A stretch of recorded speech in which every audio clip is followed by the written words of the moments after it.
you think that the Patriots need to draft a quarterback this year? Yeah, this year or next. But, this is what I wonder.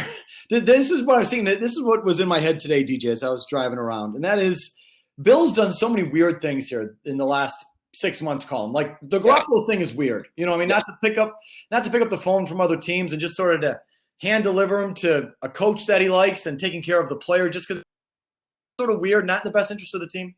The Butler thing, again, is wacko, And so if I'm Kraft, and maybe this is why McDaniels is still here, I'm starting to keep an eye on Bill. Like, Bill, what are we doing and why are we doing it?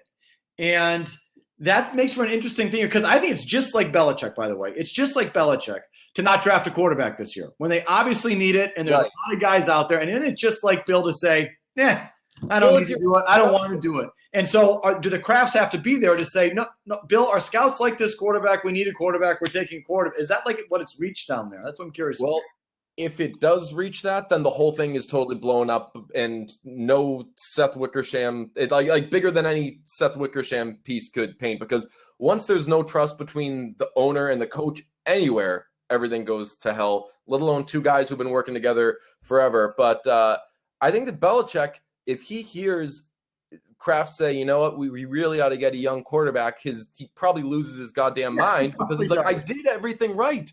I found the guy. I got a guy at the end of the second round where historically quarterbacks drafted in the second and third rounds, it's like you're not supposed to take that half measure. You're supposed to get the guy top 10 because if you say, oh, well, this guy's a little worse, that guy ends up being a lot worse and it ends up being Charlie Coyle or some guy that never ends up amounting to anything. And he found a guy at the end of the second round that was a stud. And I mean, I say all the time, Belichick should have drafted that guy in the first round because if he did, they'd still have him because you'd get the fifth year on him, which is something to keep an eye on. But you're right. There is still so much meat on the bone with the Patriots.